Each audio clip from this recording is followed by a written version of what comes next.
انہیں جو سب سے بڑا جو دھچکا پہنچا وہ 99 کے الیکشن سے پہنچا.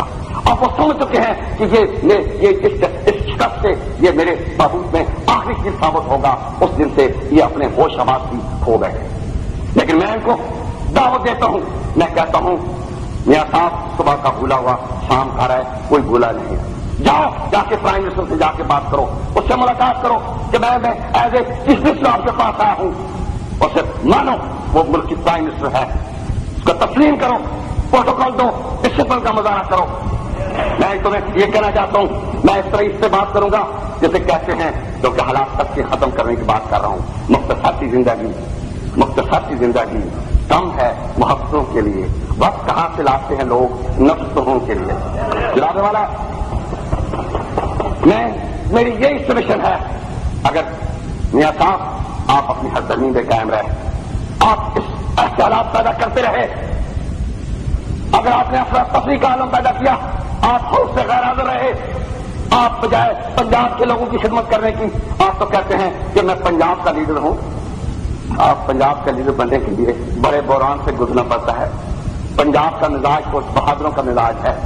پنجاب کے لوگ تو سٹرگل سے گزرتے ہیں, مقابلہ کرتے ہیں, مشکلات سے گزرتے ہیں اور ثابت قدم رہتے ہیں.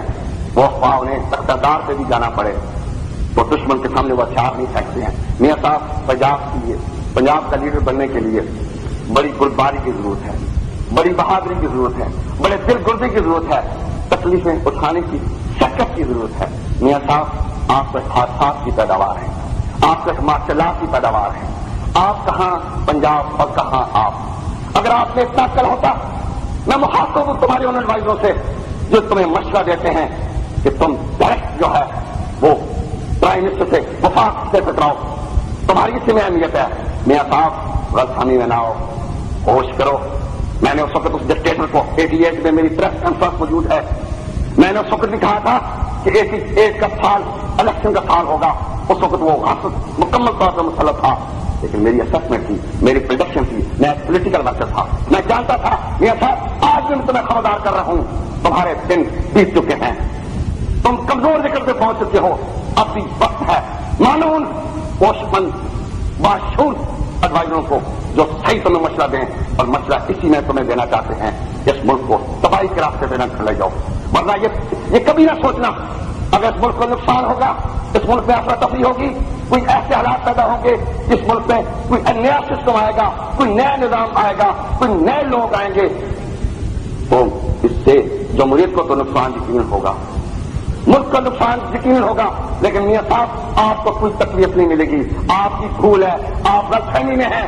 اس لیے میرا آپ کو مشورہ ہے, اگر آپ اپنی ہر گرمی پہ رہیں گے اور اپنی اس مال دولت کی اور طاقت سے اگر آپ ایسے حالات پیدا کرنا چاہیں گے, اگر پولیس کے زور سے اگر آپ آگے بڑھنا چاہیں گے, لوگوں میں ظلم ستم ڈھانے کی بات کریں گے, اگر آپ سیاسی انتقام کی بات کریں گے, وہ سیاسی انتقام رئیس شبیر پہ ہو, وہ سیاسی انتقام جو مخدوم احمد نور کے عالم سے ہو, وہ سیاسی انتقام مولوی حضرت طلع پر ہو جس نے کل بھی اس کے ساتھ ظلم ہوا, اسے بے گناہ تشدد کیا گیا, اس کا کوئی جرم نہیں تھا, صرف اس کا یہ جرم تھا وہ ایک سیاسی ورکر تھا. جناب والا اتنی جاتی اتنی ظلم. میاں صاحب اگر اس طرح یہ بات جاری رہی تو سنو, میں تمہیں یہ بتانا چاہتا ہوں, بجھا سکتے ہو تو دیا بجھا دو, دبا سکتے ہو تو گلا دبا دو. دیا بجھے گا تو سحر ہوگی, گلا دبے گا تو حشر ہوگا. میاں صاحب ہمارا مشورہ ہے تمہیں, ایسے حالات پیدا نہ کرو جس سے اس ملک کا شرارہ دیکھ سکتے ہیں. میاں صاحب بات پیپلز پروگرام کی آ رہی ہے, ایک فلائٹ بہبود کے لیے پاکستان پیپلز پارٹی نے پیپلز پروگرام جو کہ 1972 میں جناب شہید ذوالفقار علی بھٹو نے وہ پیش کیا تھا, پروگرام دیا تھا لوگوں میں, ایک ترقیاتی پروگرام میں ایک خوشحالی کا دور شروع ہوا.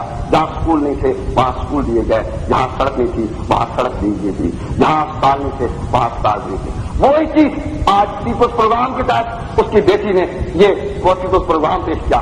لیکن جناب والا کیا ہوا آپ جانتے ہیں, آپ کے نوٹس میں کہ آپ جانتے ہیں کہ وہاں بہاولپور میں لوگوں کے پانی پینے کے لیے ایک ٹیوب ویل لگایا گیا اور اس پنجاب کے حکمرانوں نے اس ٹیوب ویل کو مٹی سے بند کر دیا گیا اور اس ٹیوب ویل کے جو پائپ تھے انہیں توڑا گیا. اسلام ہمیں درس دیتا ہے کہ لوگوں کو پانی پینے کے لیے دینا چاہیے یا پانی روکنا چاہیے. لیکن جناب والا میں دوسری طرف یہ بھی بات کرنا چاہتا ہوں کہ اٹک میں جو میرا ڈسٹرکٹ ہے, میرا حلقہ انتخاب ہے, جناب والا اللہ کی طرف کی مہربانیوں سے اس پیپلز پروگرام کے تحت ہم نے وہاں اسکول بھی بنائے, وہاں اسپتال بھی بنائی, وہاں سڑکیں بھی بنائی, وہاں گلیاں بھی بنائی, وہاں پیاسے لوگوں کو پانی بھی دیا, بیمار لوگوں کو اسپتال بھی دی, وہاں ہم نے جو ہے افتتاحی تقریب بھی کی. لیکن کسی پنجاب گورنمنٹ کی ضرورت نہیں تھی کہ وہ راستے میں رکاوٹ بن کے دیکھوں.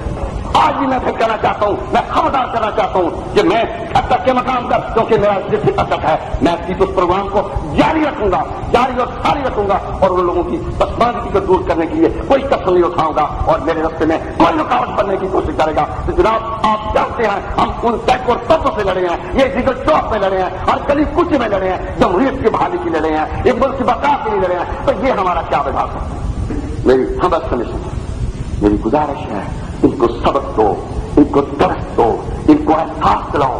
یہ بھولے بچے لوگ ہیں, ان کی سمجھ میں یہ بات نہیں آ رہی ہے. اس کی جناب والا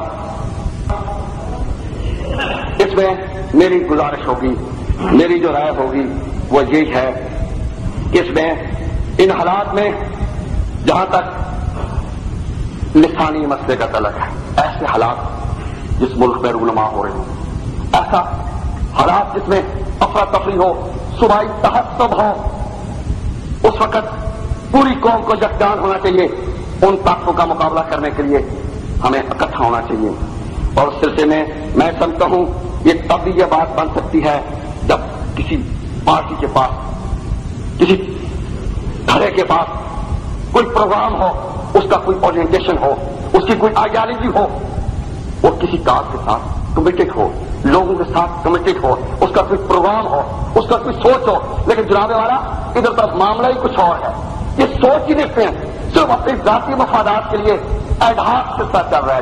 جس ملک کا, جس دھڑے کا, جس گورنمنٹ کا ایڈہاک سلسلہ ہو, وہ جناب والا ان کے پاس کوئی ٹھوس پروگرام نہیں ہوتا. تو جناب والا میں آپ کے اس اشارے سے میں صرف اتنا عرض کروں گا کہ جناب میری پھر گزارش ہے آپ سے, میری پھر گزارش ہے جناب والا آپ سے, ان کو سمجھاؤ, ان کو احساس دلاؤ کہ یہ صحیح راستے پہ آ جائیں. بابا ہم تمہارے سامنے سرخرو ہیں, ہم سے کوئی کوتاہی ہوئی تو آپ ہم سے آج بھی حساب لے سکتے ہیں اور آنے والے کل بھی حساب لے سکتے ہیں. جو بابا ہم نے اس لیے کہ ہم آپ کے اصولوں پہ کار باندھ رہے, ہم آپ کے سامنے سرخرو اس لیے کہ ہم نے دشمن کے ساتھ آنکھوں میں آنکھیں ڈال کی بات کی, ہم نے اپنی وفاداری تبدیل نہیں کی, ہم نے اپنے وفاداری تبدیل نہیں کی, ہم اصولوں پہ کار باندھ رہے ہیں. اس لیے اب تشریف رکھیں, آپ کے پاس کوئی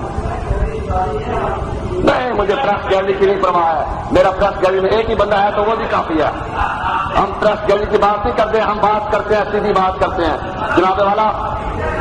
اس لیے پریس بہت ہے, پریس کی بات ہر چیز وہ ووٹ روم ہے. پریس کو جناب والا ہم سرخرو ہونا چاہتے ہیں, آپ کے دائی ہم ہیں, آپ کے وارث ہم ہیں. یہ لوگ آپ کے وارث نہیں ہے, یہ آپ کے پروگرام سے ہٹ کے بات کر رہے ہیں, یہ آپ کو دھوکہ دے رہے ہیں.